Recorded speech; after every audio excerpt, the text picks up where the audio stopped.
on EA Sports.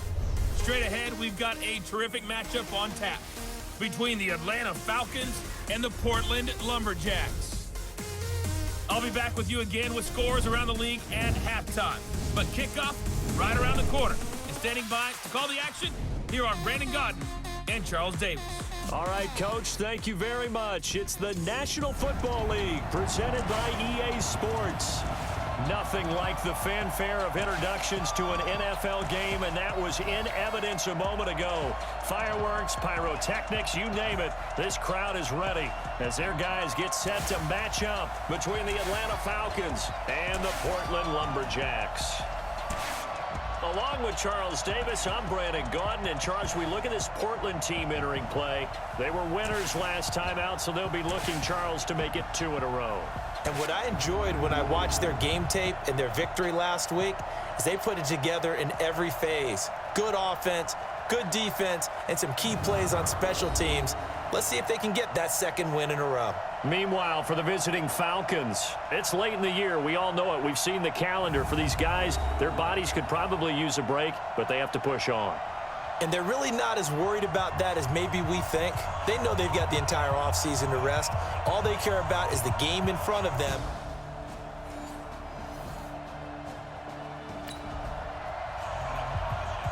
A pretty big early test for the defense coming up. What can they dial up here to try and thwart this third down situation?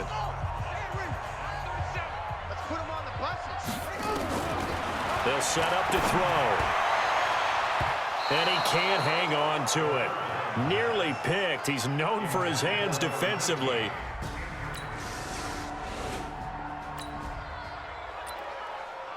On second down now, this defense sort of finding themselves with their backs against the wall. Ball in the red zone. From the 17, Haskins. And that going to be incomplete. A lot of contact, no call, and it's third down. The Falcons on third down. They've hit 2 for 4 thus far. This is 3rd and 4. From the gun, Haskins on third down. Got an open man, it's QT. And boy, he is very close to a first down, but from where they're spotting that football, he's going to be a foot or so short. Well, it wasn't a big strike, but that completion put them in really great range. What do we have now, 4th and inches? Yeah, it's not more than a half a foot. You know what I would do here? You would always go for it. I'm one of those guys. So out comes a field goal team now for the second time here today.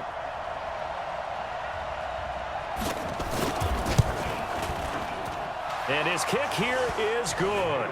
And they're able to double their lead in this first half. It's 6-0. So they've put together a good little drive there, but ultimately stalling out in the red zone. Yeah, I know a lot of people look at it as a little bit of a negative. They didn't get 6 points out of it, right? Didn't get the...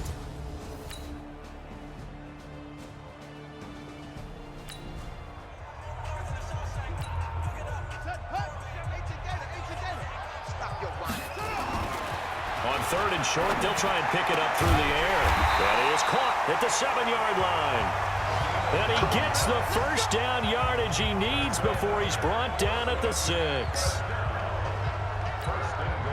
First and goal, and they got to be thinking a chance to get right back into this football game. 2 minutes remaining in this first half of football. And we remind you, coming up at the half, we'll join who, Charles? The coach. The coach, Jonathan Coachman. And it's caught. Touchdown. From 6 yards away. As they are now on the board here in the first half. As the offense went on the field to start their last drive, you know they discussed in the huddle, hey, if we put one in the end zone here, we put ourselves in a position to start making a comeback.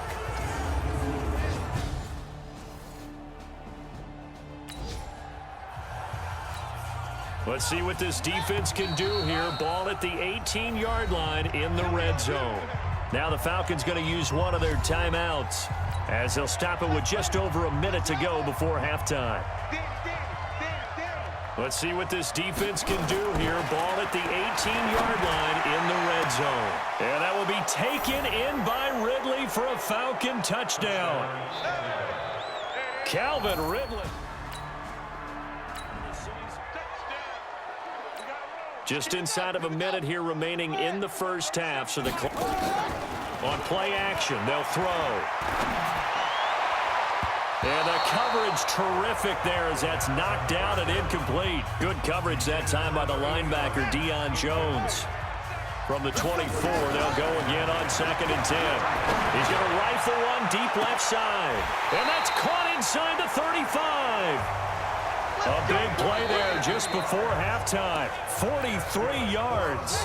Now the offense going to use the first of their timeouts.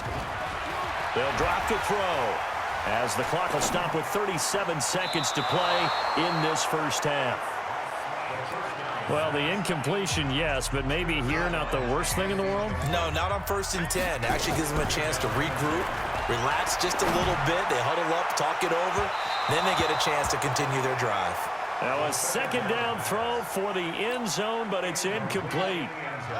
This offense was on the move. Now 2 straight incompletions have him looking at 3rd and 10. Sliding out of the pocket, and he can't hang on to it. Nearly picked. He's known for his hands defensively, but instead it just brings up 4th down. Some of the fans here don't seem too happy about what we've seen in this first half. No, not at all, and I understand why. They've looked lethargic, out of sync, and it shows on the scoreboard. The 3 straight incompletions, they don't care. That hasn't dissuaded them. They're going to go for it on 4th. They'll set up a throw. He'll fire a desperate, and it's caught. Touchdown. As his guys are in for 6. As his guys are back within a single score. I think everyone in the league talks about finishing, don't they? Doesn't matter whether it's a quarter, a half, a game, a series, whatever. But they're finishing the first half in fine style, putting that one in the end zone. They did, and they didn't leave much time on the clock either. Well done.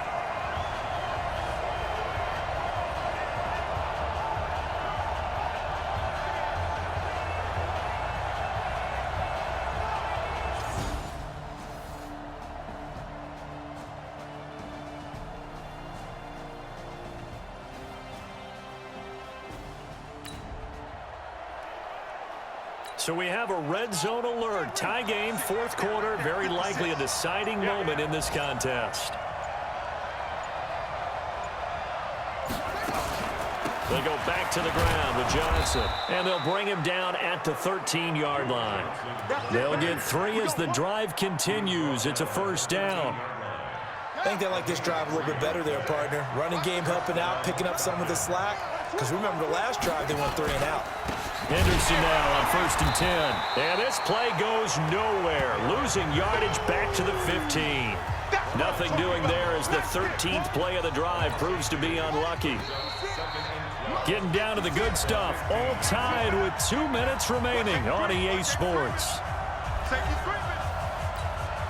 So it's Falcon football as we welcome you back. And let's see what they've come up with offensively after having time to talk it over. They run once more with Henderson. And he is going to be stopped cold behind the line of scrimmage. This will be a loss of 3, and now a much tougher 3rd down looming. 3rd and 15 here after the 1st and 2nd down plays went in the wrong direction. On 3rd down, here's Henderson. And the second wave of tacklers is going to get him as they stop him behind the line. Not at all what they envisioned on 3rd down. 3 yards in the wrong direction. Have to kick this field goal, don't you? No question about it. Look at the clock. Look at the situation. Kick the field goal.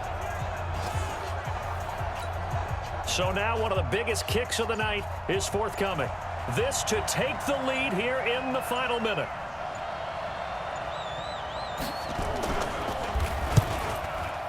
And his kick is indeed good. And the sideline celebrates as they have taken the lead in the final.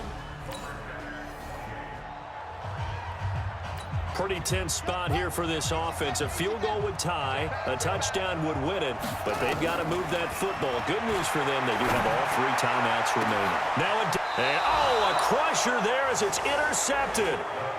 Picked off at the 45.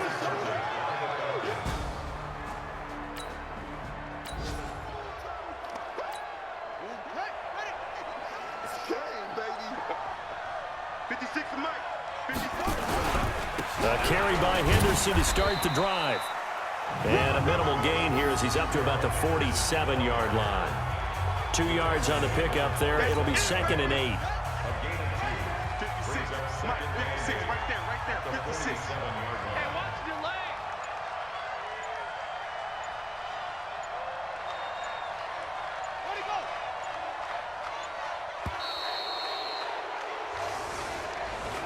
So time runs out. It's a victory for the Atlanta Falcons, and they were spurred on by a strong performance in that fourth quarter as they held their opponents off the scoreboard. Everyone wants to pitch a shutout for the entire game, but when you throw one in the fourth quarter, that tells everyone that you're getting stronger and dominance is starting to take over, right? The way that you close, the way that you finish, that gets preached to you from the time you're playing Little League football all the way up through.